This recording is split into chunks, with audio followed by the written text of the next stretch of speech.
an artisan product or a handicraft product today used to be a utility product 50 years earlier. It was made in the villages and used in the villages or in the local areas. But over a period of time, machine-made products replaced them. And simultaneously, there was an increase in the demand of these products globally at the city and in the states or even outside the country.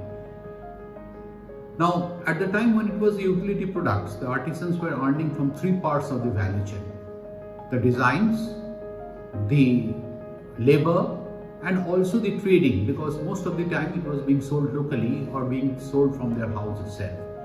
But when it became a handicraft or a handy-sewn product in the global market, they lost two parts of that value chain: the trading part and also the designing part. Simultaneously, the labor value dropped because as the total returns decreased, many of the artisans' families, next generation, migrated. And with the increasing demand, there was an influx of labor from non-artisanal background. And as a result, the understanding and the quality of the artisans to create went down. But this did not stop the growth in the artisans.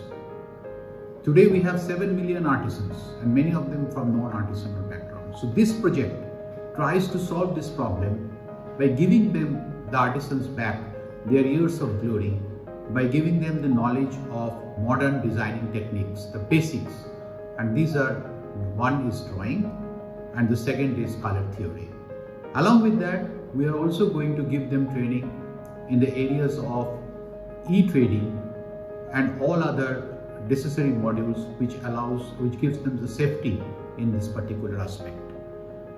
So we expect that if this model, as and when this model will be completed, the success will lead to a global effect wherein many of the future programs will do these types of activities in a e-learning methodology, and this will multiply and create much more impact for the artisans throughout the country as a whole. And since this project will also lead them to and link them to the market, we are confident that the project will be a successful one. Thank you.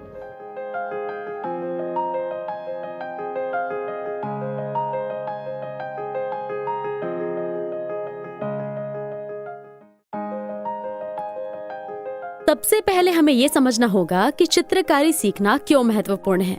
चित्रांकन हमारे विचारों को व्यक्त करने का एक माध्यम है। ड्राइंग हमारे काम से बहुत करीब से जुड़ी हुई है। जब भी हम किसी डिजाइन के बारे में सोचते हैं तो हम उसे चित्र के माध्यम से व्यक्त करते हैं। हम अपने विचार व्यक्त कर सकेंगे अगर हम चित्र बनाना सीखेंगे तो। अगर हम चित्र बनाना सीख लें तो हम चित्र बनाने के बाद नई नई डिजाइन बना सकेंगे। अगर हम नए डिजाइन के सामने आते हैं तो हम इसे समझ पाएंगे। हम इन नई नई डिजाइनों की बाजार में बड़ी मांग देखते हैं, इसीलिए हम लगातार डिजाइनों पर काम कर रहे हैं।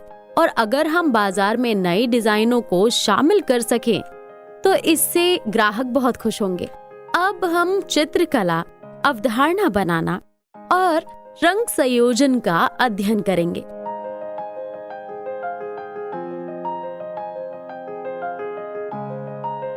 ड्राइंग बनाने से पहले हमें सबसे पहले पेंसिल पकड़ना सीखना होगा। यदि हम पेंसिल को सही ढंग से पकड़ेंगे तो हम आसानी से चित्र बना सकेंगे और हम अपने हाथ को नियंत्रित कर सकेंगे। परिणाम स्वरूप हमारा चित्र स्पष्ट और सुंदर होगा। हम किसी भी प्रकार की पेंसिल से चित्र बना सकते हैं, लेकिन 2B या 4B पेंसिल से बनाया गया चित्र और ज्यादा बेहतर होगा।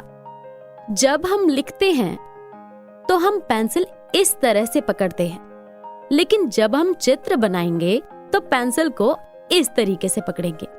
इस प्रकार हमारा हाथ अधिक स्वतंत्र होगा और हाथ की पकड़ में बहुत संतुष्टि होगी। उदाहरण के लिए, यदि हम इसे इस तरह पकड़े तो हम अधिक स्वतंत्रता से चित्र बना सकेंगे। हाथ बहुत लचीला हो जाएगा।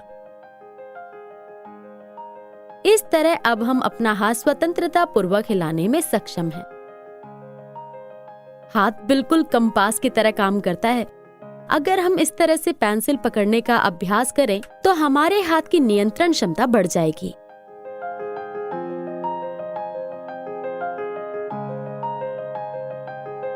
अगर हम पेंसिल को सही तरीके से अपने हाथ से पकड़कर अभ्यास करेंगे तो हमारा हाथ अधिक लचीला होगा और सटीकता भी बढ़ेगी। मैं हाथ के लिए कुछ और व्यायाम दिखा रही हूँ। आइए मैं आपको ड्राइंग की मदद से हाथ के लिए कुछ अभ्यास दिखाती हूँ।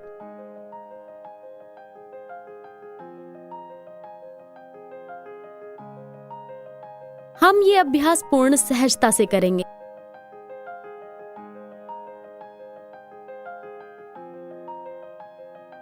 हम इरेजर का उपयोग नहीं करेंगे।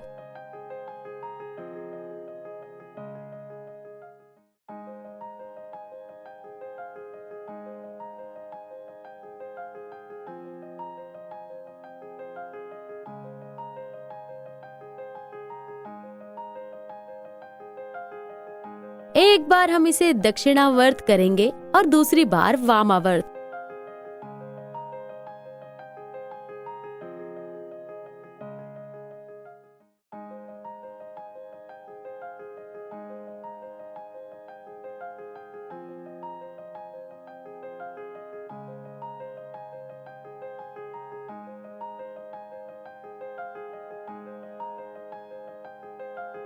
हम पहले एक बिंदु बनाएंगे और हम पेंसिल को बिंदु से इस तरह से आगे बढ़ाएंगे।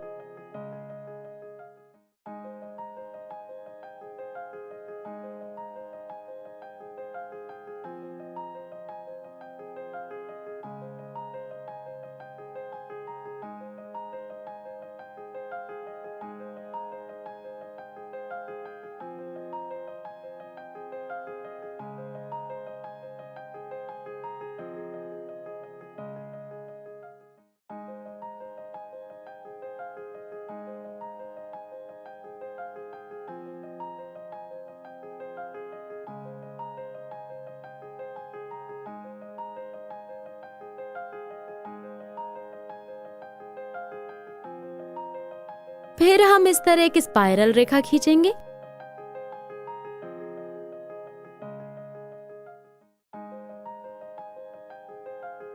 और हम पेंसिल को इस तरह स्वतंत्र रूप से घुमाएंगे। हम किसी अन्य चीज की चिंता किए बिना स्वतंत्र रूप से चित्र बनाएंगे।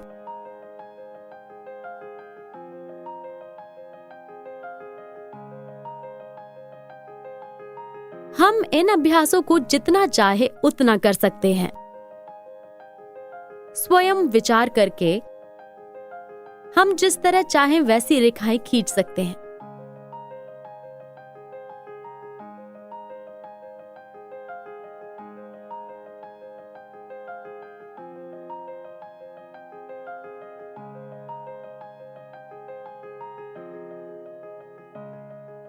सर्पिल रेखाएं,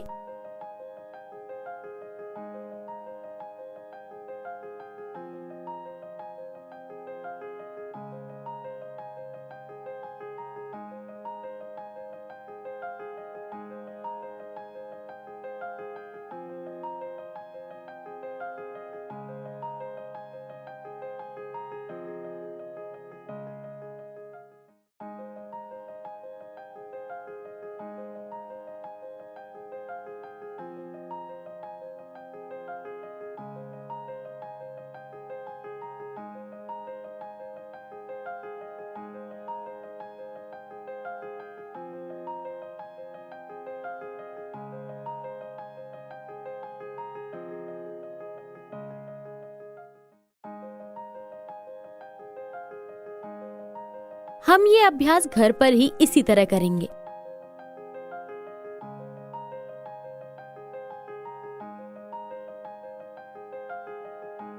हम पूरे पृष्ठ को भरकर ये अभ्यास करेंगे।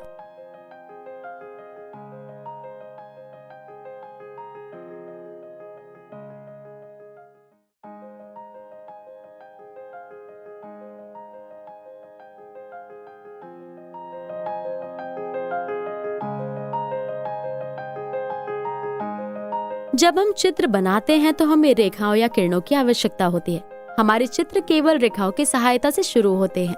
उदाहरण के लिए सरल रेखा,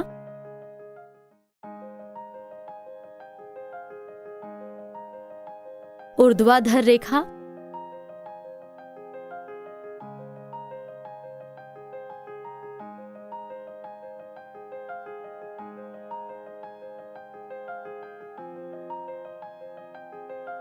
क्षैतिज रेखा,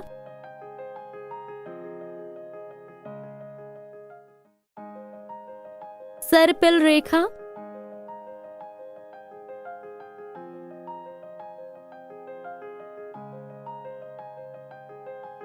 सर्पिल रेखा,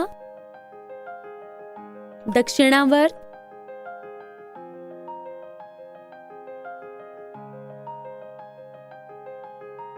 वामावर्त।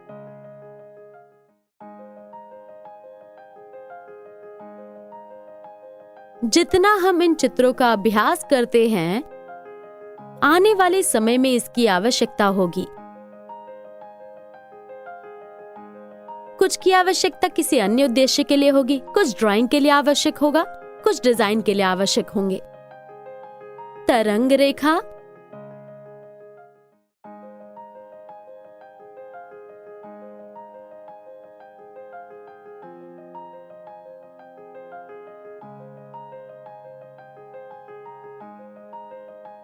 हम इनका उपयोग विभिन्न बनावटों के लिए करेंगे। वक्र रेखा,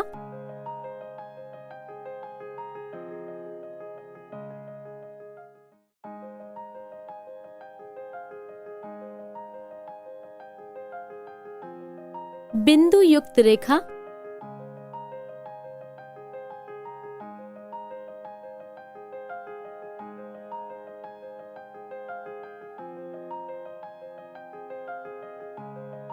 टेढ़ी मेढ़ी रेखा,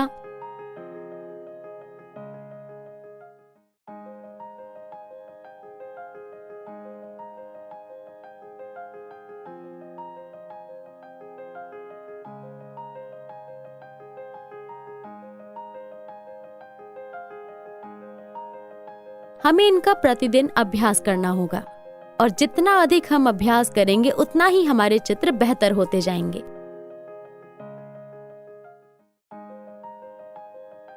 समानांतर रेखाएं,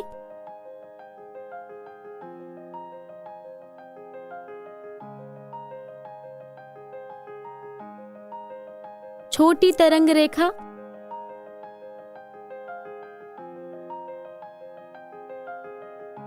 हमें विभिन्न प्रकार की बनावट के लिए इन रेखाओं की आवश्यकता होगी। उदाहरण के लिए पानी के लिए बनावट,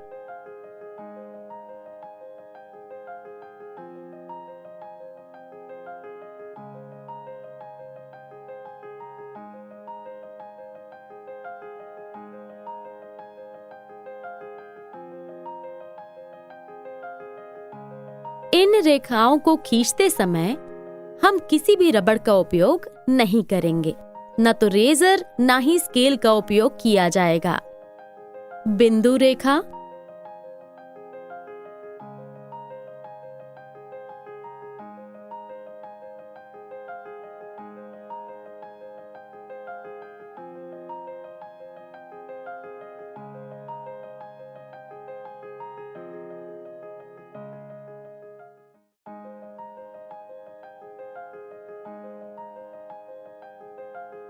सर्पिल रेखा,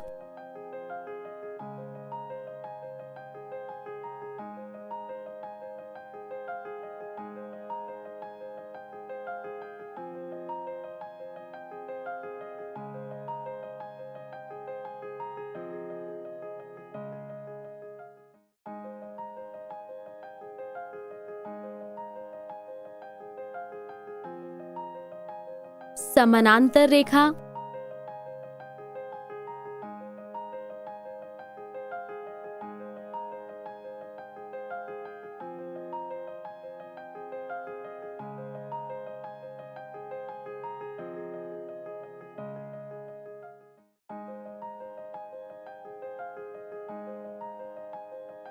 रेखाएं हमारे मानवीय चेहरों पर भी मौजूद है।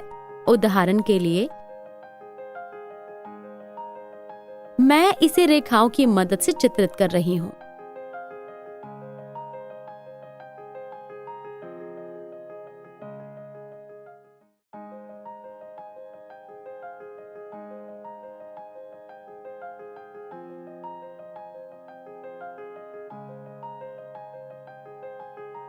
यहाँ तक कि किसी व्यक्ति का चेहरा बनाने के लिए भी हमें रेखाओं की आवश्यकता होती है।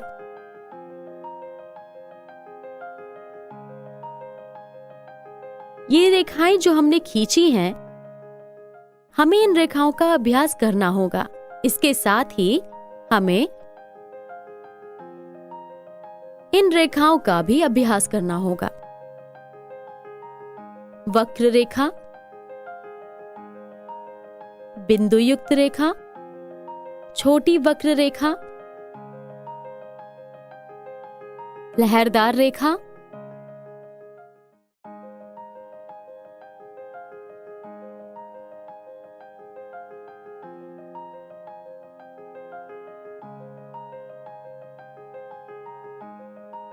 सर्पिल रेखा, टूटी हुई सीधी रेखा। अब तक मैंने जो भी लाइनें दिखाई हैं, उन रेखाओं से एक रचना बनाई गई है। वक्र रेखा, सीधी रेखा, लहरदार रेखा, सर्पिल रेखा, हमने इन सभी रेखाओं के साथ एक रचना बनाई है। हम इसी तरह से चित्र बनाएंगे। अब तक हम रेखाओं का महत्व समझ चुके हैं। रेखाओं का अभ्यास करना हमारे लिए बहुत महत्वपूर्ण है। अगर हम रेखाएं खींचने का अभ्यास करते रहेंगे तो हम और भी बेहतर चित्र बना पाएंगे।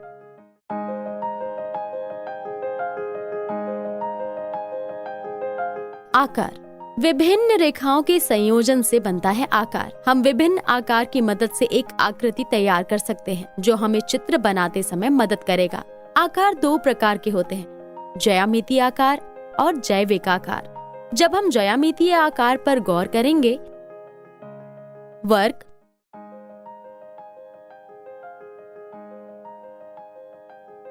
यह एक वर्गाकार आकार है। त्रिकोणाकार,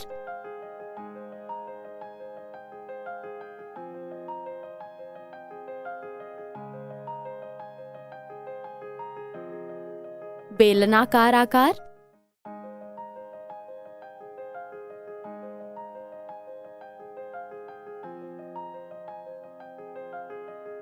घन,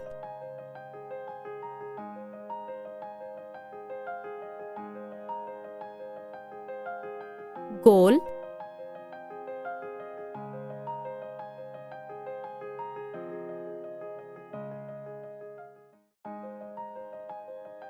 समकोण त्रिभुज,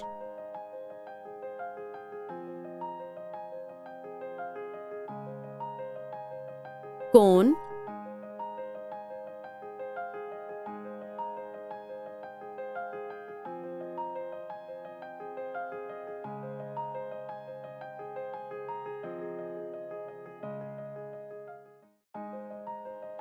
पिरामिड,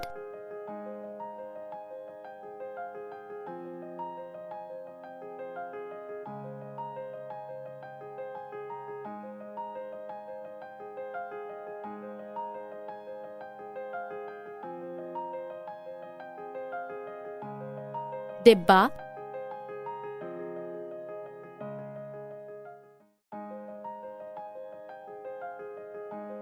अंडाकार।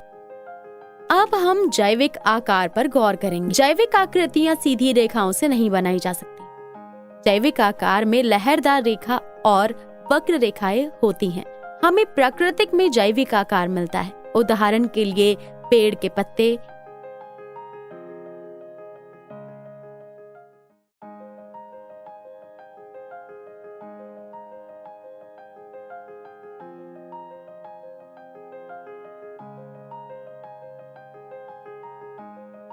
मछली,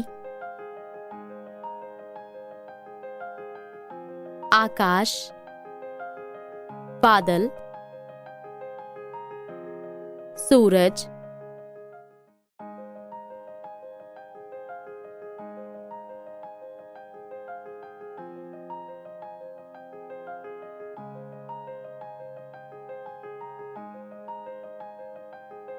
पेड़,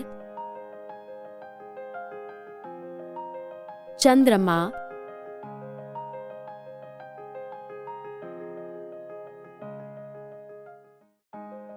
बारिश।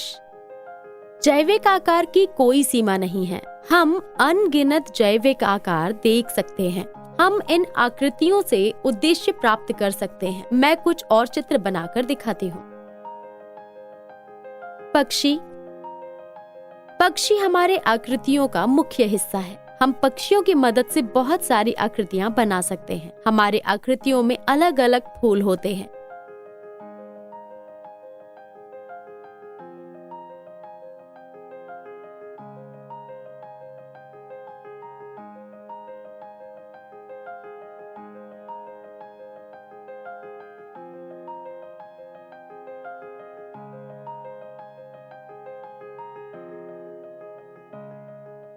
घर हमें प्रकृति के अंदर ही मिलता है। मछली। मछली हमें प्रकृति की मदद से विभिन्न रूपों में मिलती है। अलग अलग मछलियां दिखने में अलग अलग होती हैं। इसके माध्यम से हमें विभिन्न आकार की मछलियां मिलेंगी। अब तक हमने जो आकृतियां सीखी हैं, हम उनकी मदद से अलग अलग चित्र बना सकते हैं। इन आकृतियों को प्रेरणा मानकर हम नई आकृतियां बना सकेंगे। अब तक हमने जो भी आकार पर चर्चा की है, हमें उन सभी का अभ्यास करना होगा। मैं आपको आकार के कुछ और उपयोग दिखाऊंगी। इन सब का अभ्यास करके हमें अपने लिए कुछ नई नई आकृतियां बनानी होंगी। हमने यहाँ बेलनाकार और गोलाकार की मदद से एक नया डिजाइन बनाया है। दो त्रिभुजाकार आकृतियों की सहायता से एक रचना बनाई गई है। यहाँ तीन त्रिभुजाकार आकृतियों की सहायता से एक रचना बनाई गई है। मैंने तीन त्रिभुजों की मदद से एक तारे का आकार बनाया है। मैंने इसे ज्यामितीय आकृतियों से बनाया है। मैंने ज्यामितीय आकार को तोड़ दिया है। मैंने यहाँ त्रिभुज, आयत, गोल और वर्ग की सहायता से एक रचना बनाई है। जैविक आकार। मैंने जैविक आकृतियों के साथ पत्ते और फूल बनाए हैं। हम प्रकृति में घर देख सकते हैं, लेकिन घर ज्यामितीय आकार के साथ बनाए जाते हैं।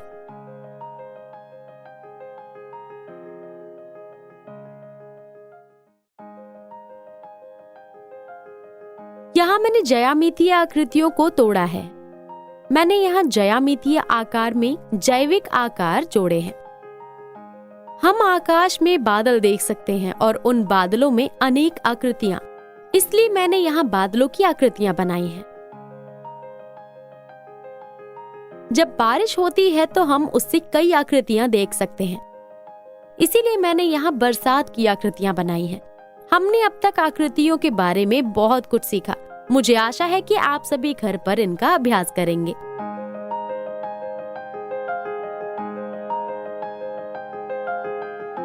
अब हम यहाँ रूपांकन के बारे में चर्चा करेंगे। रूपांकन एक डिजाइन का एक छोटा सा हिस्सा है। हम अलग अलग रूपांकनों के साथ डिजाइन बनाते हैं। रूपांकन दो प्रकार के होते हैं, एक ज्यामितीय रूपांकन और दूसरा है प्राकृतिक रूपांकन। जो रूपांकन ज्यामितीय आकृतियों से बने होते हैं उन्हें ज्यामितीय रूपांकन कहते हैं। प्रकृति से प्रेरित रूपांकनों को प्राकृतिक रूपांकन कहा जाता है। अब हम कुछ रूपांकन बनाएंगे।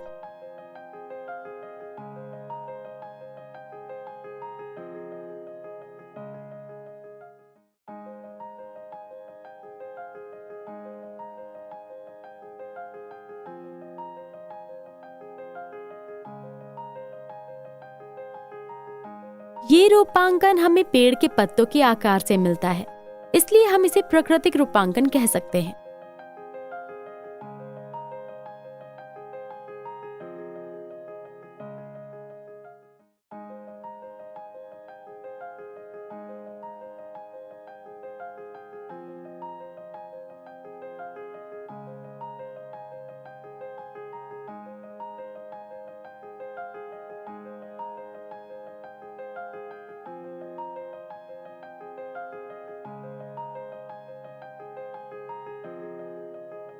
फूल।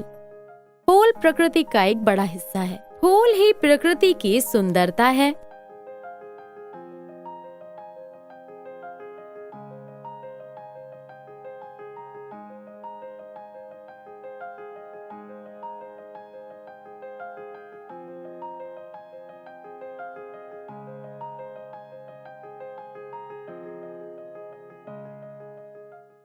जो रूपांकन हम बनाते रहते हैं, वे रूपांकन विभिन्न प्रकार की आकृतियों, बनावटों और विवरणों पर आधारित होते हैं।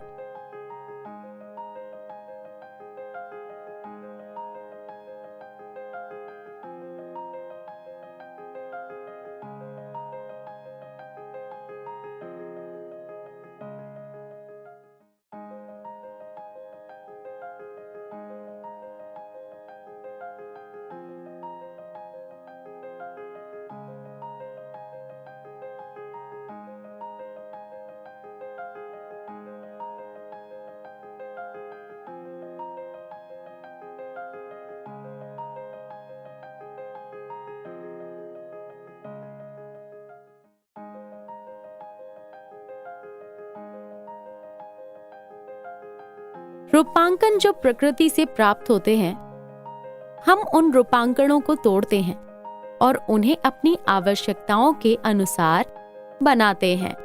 इसीलिए हम उन्हें रूपांकन कहते हैं।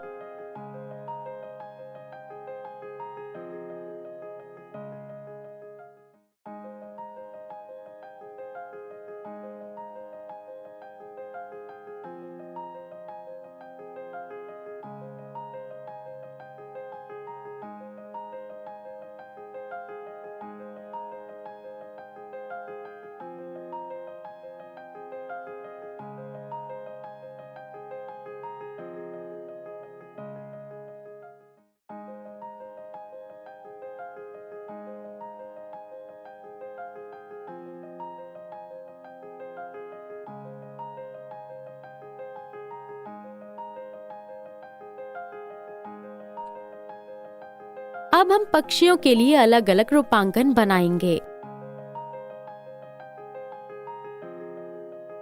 हम पक्षियों के रूपांकनों से बहुत सारे सुंदर डिजाइन बनाने में सक्षम होंगे।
और अब हम ज्यामितीय आकृतियों से रूपांकन बनाएंगे। हम ज्यामितीय रूपांकनों को तोड़कर एक पेड़ के लिए एक डिजाइन बना रहे हैं।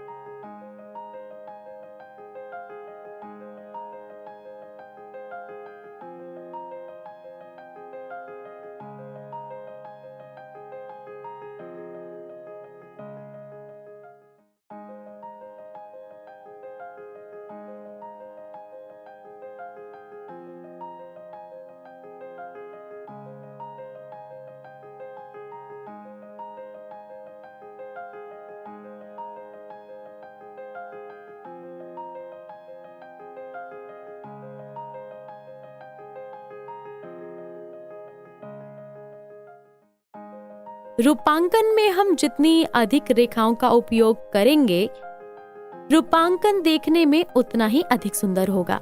रूपांकन में अलग अलग बनावट होगी।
अब हम मंदिर के लिए एक रूपांकन तैयार करेंगे। हमें मंदिर के लिए रूपांकन की प्रेरणा पहाड़ों से मिलती है। हम इसे सीधी प्रकृति से प्राप्त करते हैं, लेकिन हम ज्यामितीय आकार की मदद से मंदिर के लिए रूपांकन की कल्पना नहीं कर सकते।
अब हम पहाड़ों पर बहुत सारे पेड़ देख सकते हैं, इसीलिए मंदिर के रूपांकन की मदद से हम पेड़ भी बना सकते हैं।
मछली रूपांकन के अध्ययन में एक बड़ा अध्याय है।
ये रूपांकन हमें छतरी से मिलता है।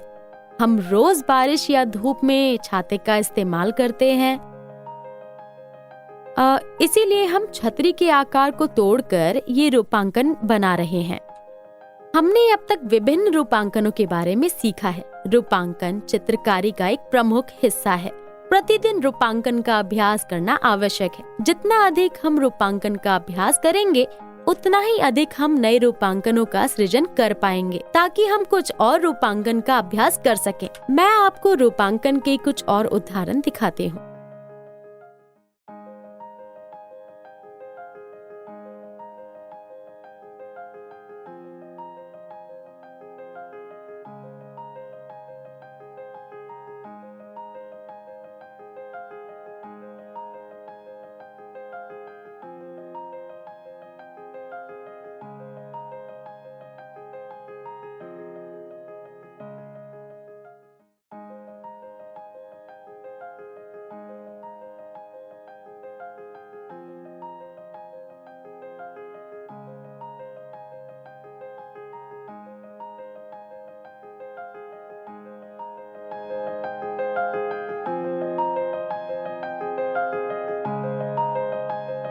डिजाइन। हम विभिन्न प्रकार के आकार और रूपांकनों के साथ डिजाइन बना सकते हैं। डिजाइन हमारे विचारों को व्यक्त करने का एक तरीका है। हम रूपांकन को जितना बेहतर ढंग से सजाएंगे, हमारा डिजाइन उतना ही बेहतर होगा। अब हम डिजाइन बनाएंगे।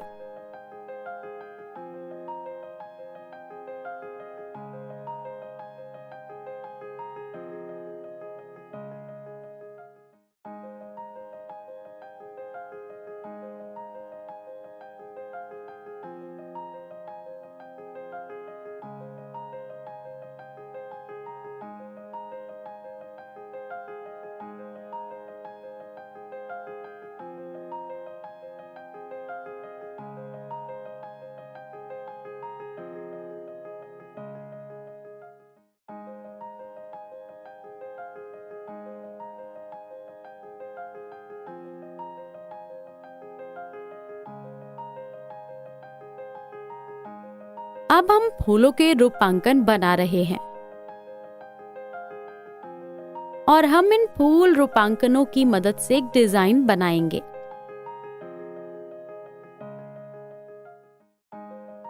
क्योंकि फूल प्रकृति का एक हिस्सा है, इसीलिए हम इसे एक प्राकृतिक डिजाइन कह सकते हैं। अब मैं फूलों के साथ पत्ती भी जोड़ रही हूँ।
अब हम किसी भी तरह का रूपांकन किसी भी रचना में जोड़ सकते हैं। जिस तरह हम एक रचना का आउटपुट कितनी खूबसूरती से बना सकते हैं, वो हमारा मुख्य उद्देश्य होना चाहिए।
अब हम ज्यामितीय आकृतियों के साथ डिजाइन बना रहे हैं। हम अपने घर के आसपास ये आकृतियां देख सकते हैं।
डिजाइन कितना सुंदर होगा, ये पूरी तरह से इस बात पर निर्भर करता है कि हम डिजाइन को कैसे सजाते हैं।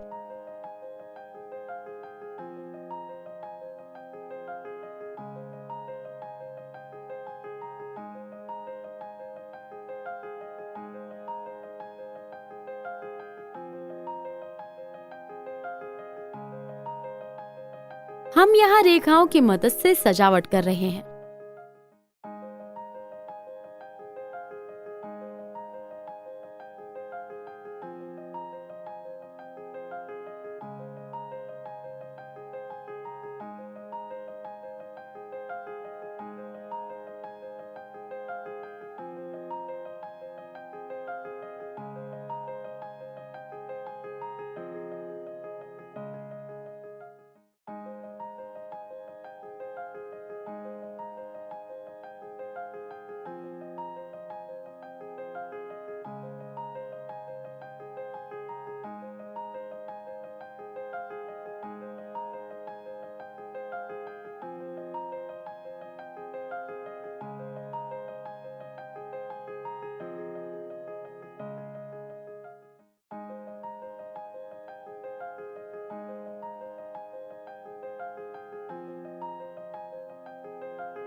एक डिजाइन के अंदर हम जितनी अधिक बनावट जोड़ेंगे, वे उतनी ही अधिक सुंदर बनेंगी।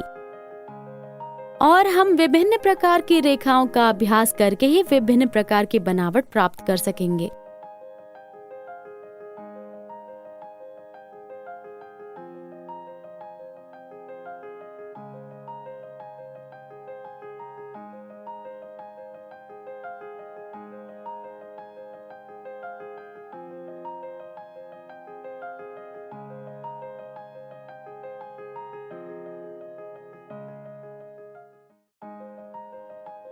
और अब हम एक डिजाइन बना रहे हैं। हम इस डिजाइन का उपयोग किसी भी प्रकार के उत्पाद के लिए बॉर्डर डिजाइन के रूप में कर सकते हैं।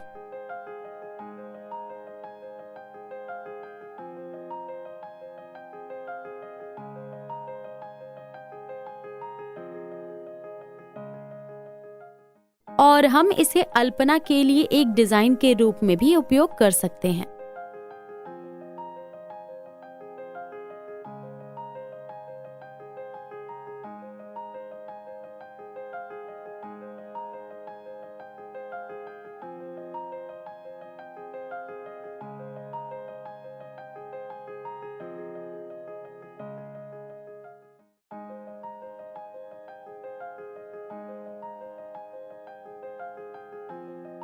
अब हम कुछ अन्य डिजाइनों पर गौर करेंगे और उन्हें प्रेरणा के रूप में लेते हुए हम कुछ नए डिजाइन बनाएंगे। इस डिजाइन का अधिकतम लाभ हमें प्रकृति से ही मिलता है। उदाहरण के लिए फूल, पक्षी, पत्ते।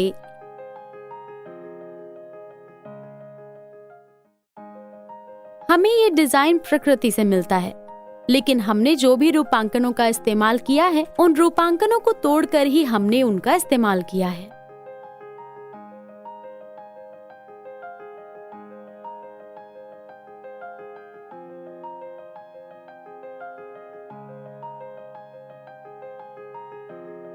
हमने यहाँ ज्यामिति रूपांकन का उपयोग किया है और हमने इसके साथ कुछ लहरदार रेखाओं का भी उपयोग किया है। हमने यहाँ प्राकृतिक रूपांकन और ज्यामितीय रूपांकन की मदद से डिजाइन बनाए हैं। अभी तक हमने जितनी भी बातों पर चर्चा की है उनसे हमें ये पता चला है कि हम रेखाओं की सहायता से आकृतियाँ कैसे बना सकते हैं और हम आकृतियों की मदद से रूपांकन कैसे बना सकते हैं और हम रूपांकन की मदद से एक डिजाइन कैसे बना सकते हैं। उससे हमें ये सीख मिली है कि रेखाओं, आकृतियों और रूपांकनों का अभ्यास करके ही हम एक सभ्य डिजाइन बनाने में सक्षम होंगे।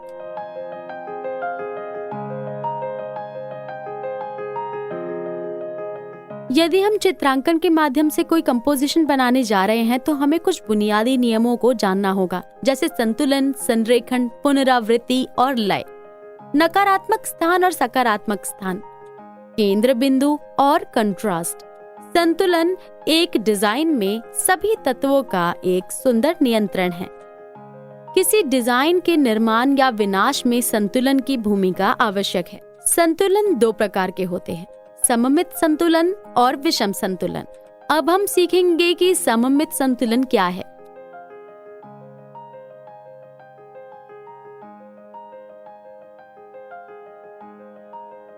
सममित संतुलन तब होता है जब हम किसी डिजाइन को दो भागों में विभाजित करते हैं और यदि दोनों भाग बराबर हैं तो हम इसे सममित संतुलन कहते हैं।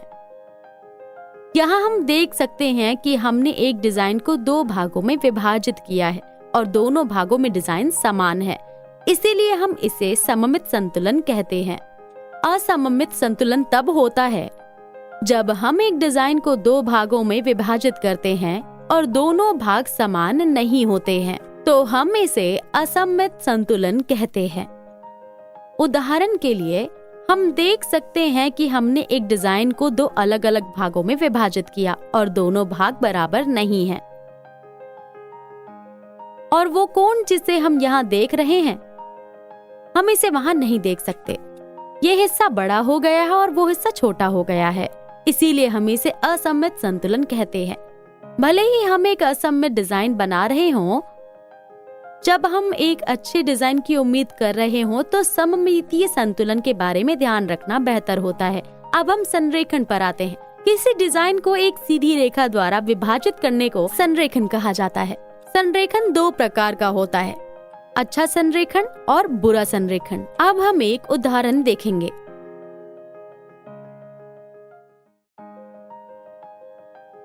अब हमारे यहाँ अच्छे संरेखण और बुरा संरेखण है। अब इस अच्छे संरेखण से हमारे पास इस सीधी रेखा पर सभी रूपांकन है, लेकिन इस खराब संरेखण पे हमारे पास इस सीधी रेखा पर सभी रूपांकन समान रूप से नहीं है। रूपांकन पूरी तरह से गड़बड़ है। अगर हम सभी रूपांकनों को एक सीधी रेखा में सजा सके तो डिजाइन वास्तव में सुंदर होगा। अब हम सीखेंगे कि पुनरावृत्ति क्या है। किसी डिजाइन में यदि हम बार बार रूपांकन का उपयोग करते हैं तो हम उसे पुनरावृत्ति कहते हैं। किसी डिजाइन में किसी विशेष रूपांकन के बार बार उपयोग के कारण एक दूरी बनती है जिसे हम लय कहते हैं। अब हम पुनरावृत्ति और लय का एक उदाहरण देखेंगे। यहाँ हमने पत्तों के रूपांकन का बार बार प्रयोग किया है, हम इसे पुनरावृत्ति कहते हैं। इस पत्ते के रूपांकन के बार बार प्रयोग से एक रूपता बनती है जिसे हम लय कहते हैं। अब हम सकारात्मक स्थान और नकारात्मक स्थान के बारे में चर्चा करेंगे। एक डिजाइन में सकारात्मक स्थान और नकारात्मक स्थान का बहुत महत्व होता है। वे एक दूसरे से संबंधित हैं। एक डिजाइन में सकारात्मक स्थान और नकारात्मक स्थान की उपस्थिति बहुत महत्वपूर्ण है। सकारात्मक स्थान है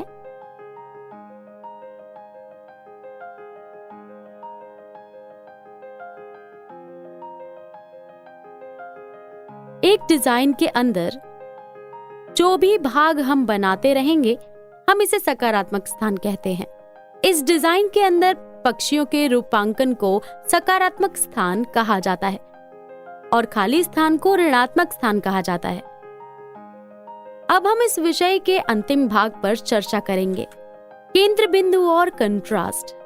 किसी डिजाइन या ड्राइंग में ध्यान आकर्षित करने के लिए किसी एक रूपांकन को अन्य की तुलना में बड़ा बनाया जाता है और हम इसे केंद्र बिंदु कहते हैं। और किसी डिजाइन या चित्र में ध्यान आकर्षित करने के लिए हम इसमें जो चमकीले या विरोधाभासी रंग इस्तेमाल करते हैं उसे कंट्रास्ट कहा जाता है। यदि डिजाइन में कोई केंद्र बिंदु या कंट्रास्ट मौजूद नहीं है तो वो डिजाइन ज्यादा आकर्षक नहीं होगा। अब हम केंद्र बिंदु को कंट्रास्ट का एक उदाहरण देखेंगे। इस डिजाइन में जितने भी रूपांकन हम यहाँ देख सकते हैं उनमें से ये रूपांकन सबसे बड़ा है, इसीलिए हम इसे केंद्र बिंदु कहेंगे। इसी तरह इस रूपांकन का रंग बाकी सभी से अलग है। यहाँ हमने चमकीले रंग का उपयोग किया है, इसीलिए हम इसे कंट्रास्ट कहेंगे। एक कंपोजिशन बनाते समय अगर हम इन बातों को ध्यान में रख सकें तब चित्र को पूर्ण रूप मिल जाएगा।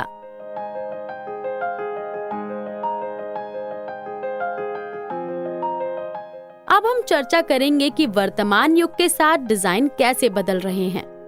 जिस तरह से हम कला में डिजाइन बनाते रहे हैं, इसके साथ ही हमें उन डिजाइनों के बारे में भी जानना होगा जो लोग आजकल चाहते हैं। जब हम किसी डिजाइन के अंदर कुछ भी बनाते हैं, फिर हम उस डिजाइन में बहुत सारी बारीकियां करने की कोशिश करते हैं। हम उस डिजाइन के अंदर बहुत सारे रूपांकन और चित्र भरते हैं जितना हम कर सकते हैं, और परिणाम स्वरूप डिजाइन में बहुत कम मात्रा में सकारात्मक स्थान और नकारात्मक स्थान बचा रहता है। लेकिन समकालीन युग में डिजाइन में बहुत सारे बदलाव आए हैं। रूपांकन को डिजाइन में सरल और आसान बनाने की कोशिश की जा रही है। चित्र को बनाते समय इसमें विवरण को छिपा दिया गया है, रूपांकनों को तोड़ दिया गया है, इसीलिए ये देखने में अधिक सुंदर हो रहा है। इनमें से बहुत सी बातों पर चर्चा करने के बाद जो भी हम चित्रित करेंगे, हमें अपनी खुद की शैली बनाए रखने की जरूरत है। जो डिजाइन हम यहाँ देख सकते हैं वो प्रकृति से लिया गया है। हमने यहाँ एक केंद्र बिंदु का उपयोग किया है, वो है फूलों का, इसीलिए हमने इसे बड़ा आकार दिया। साथ ही प्रकृति से जो कुछ भी हमने देखा उसे हमने अपनी शैली के अनुसार संशोधित किया और इसके लिए हमने अलग अलग रूपांकनों का उपयोग किया है। यहाँ हमने जो भी पत्ते बनाए हैं वो हमने अपने अंदाज में बनाए हैं, लेकिन हमने इसे वास्तविकता की तरह पूरा नहीं किया। इसके साथ ही हमने इस चित्र को यथासंभव सरल बनाने का प्रयास किया है। इससे हम देख सकते हैं कि हम प्रकृति से बहुत सी चीजें प्राप्त कर सकते हैं। इस डिजाइन में हम 4 कट का प्रभाव देख सकते हैं। इसके साथ ही हम एक सममित संतुलन देख सकते हैं। हम फोकल पॉइंट देख सकते हैं, लेकिन हमने डिजाइन के अंदर विवरण छिपा दिया है। हमने इसमें अलग अलग रेखाएं और बनावट प्रदान की है। हम इस डिजाइन को समकालीन युग में देख सकते हैं। इसी तरह हमें इस डिजाइन का विषय 4 कट से मिला है। उसी तरह हम पॉट पेंटिंग, आदिवासी कला और विभिन्न बांस कला से अपने विषय प्राप्त कर सकते हैं। और हमारे घर में हमारे दैनिक जीवन में होने वाले अनुष्ठानों से, शादी, पूजा, मेला, वहां से भी हमें बहुत सारे विषय मिल सकते हैं। चित्रों की सहायता से हमने ये डिजाइन एक आदिवासी डिजाइन से प्रेरित होकर बनाया है। हम डिजाइन के अंदर एक अच्छा संतुलन देख सकते हैं। इसके साथ ही रेखाओं की पुनरावृत्ति भी बहुत है, जिसके कारण एक लय है जो हम इसमें देख सकते हैं। उसी तरह हम भी अपने दम पर नए नए डिजाइन बनाने की कोशिश करेंगे। इस डिजाइन में हम साफ तौर पर देख सकते हैं कि इस डिजाइन में बहुत सारी बारीकियां छुपी हुई हैं।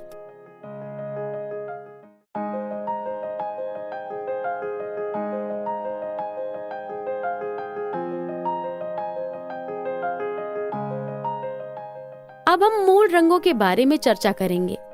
कलाकार किसी विशेष विषय को उभारने के लिए रंगों का उपयोग करते हैं। एक कलाकार अपनी कल्पना शक्ति से रंगों का उपयोग करता है ताकि वो अपने विचारों, जिज्ञासा और दृष्टि को व्यक्त कर सके। प्राथमिक रंग या मूल रंग।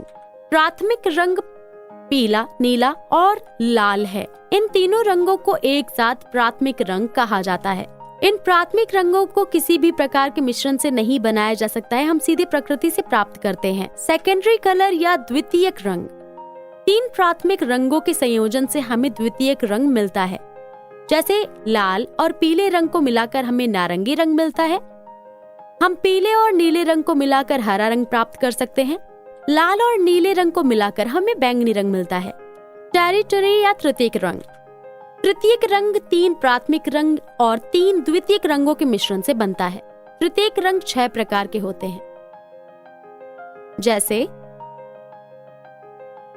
पीला और नारंगी, पीला नारंगी, नारंगी और लाल, नारंगी लाल, लाल और बैंगनी, लाल बैंगनी, बैंगनी और नीला बैंगनी, नीला, नीला और हरा, नीला हरा, हरा और पीला, हरा पीला। 3 प्राथमिक रंग, 3 द्वितीयक रंग और 6 तृतीयक रंगों के साथ हमें कुल 12 रंग मिल रहे हैं। इन 12 रंगों से एक रंग चक्र बनाया जाता है। 12 रंगों से भरे रंग चक्र में हम कभी भी काले, सफेद और भूरे रंगों को नहीं मिलाते। इसीलिए हम रंग चक्र में 12 रंगों को कलर ह्यू। यदि हम रंग चक्र के किसी भी रंग में सफेद रंग मिला दें तो हमें एक टिंट रंग मिल सकता है। जैसे यदि हम सफेद को पीले रंग के साथ मिलाएं तो हमें हल्का पीला रंग मिलेगा। यदि हम सफेद को हरे रंग के साथ मिलाएं तो हमें हल्का हरा रंग मिलेगा। यदि हम सफेद को बैंगनी के साथ मिला दें तो हमें हल्का बैंगनी रंग मिलेगा। यदि हम सफेद को नीले रंग के साथ मिलाएं तो हमें हल्का नीला रंग मिलेगा। यदि हम रंग चक्र के किसी एक रंग को ग्रे रंग के साथ मिला दें तो हमें एक टोन प्राप्त होगा। जैसे यदि हम पीले रंग को सफेद रंग के साथ मिलाते हैं तो पीला रंग मिलता है। यदि हम हरे रंग को सफेद रंग के साथ मिलाते हैं तो हमें हरा रंग मिलता है। यदि हम बैंगनी को सफेद के साथ मिलाते हैं तो हमें बैंगनी रंग मिलता है। यदि हम नीले रंग को सफेद रंग के साथ मिलाते हैं तो हमें नीला रंग मिलता है। यदि हम काले रंग को रंग चक्र के किसी भी रंग के साथ मिला दे तो हमें एक शेड मिलेगा। जैसे यदि हम नारंगी रंग को काले रंग के साथ मिला दे तो हमें नारंगी शेड मिलेगा। यदि हम लाल को काले के साथ मिला दे तो हमें लाल शेड मिलेगा। यदि हम बैंगनी को काले रंग के साथ मिला दे तो बैंगनी शेड मिलेगा। इसी तरह हम मूल रंगों के बारे में सीख पाए हैं।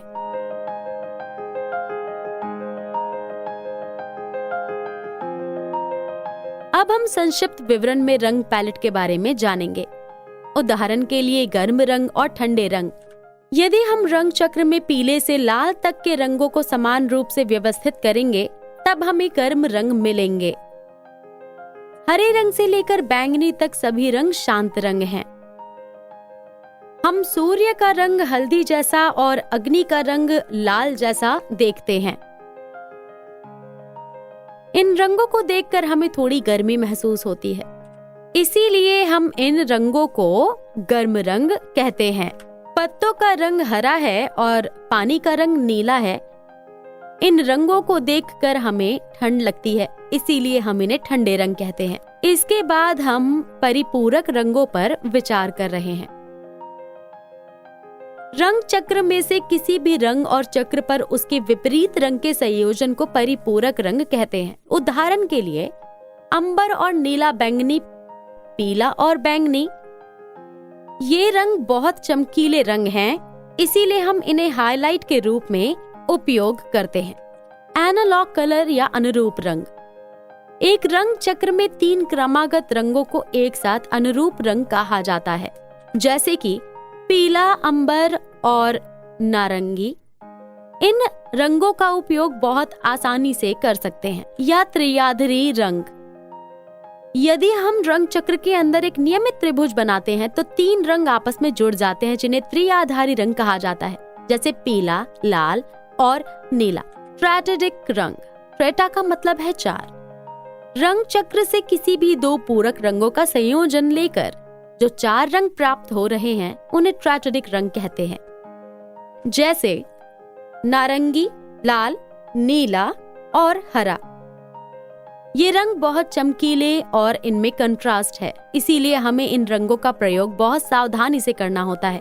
एक वर्णी रंग, हम रंग चक्र से किसी भी रंग के विभिन्न शेड्स को मोनोक्रोमैटिक रंग कहते हैं। ये विभिन्न रंग शेड तब बनते हैं जब हम रंग चक्र के किसी भी रंग को सफेद रंग के साथ मिलाते हैं। अवर्णी रंग, अवर्णी रंग में रंग चक्र से कोई रंग मौजूद नहीं है, केवल काला, सफेद और ग्रे रंग एक साथ अवर्णी रंग कहलाते हैं। हमने रंग पैलेट और रंग चक्र के बारे में सीखा है। हम अपनी कलाकृति के लिए इन रंगों का उपयोग करेंगे।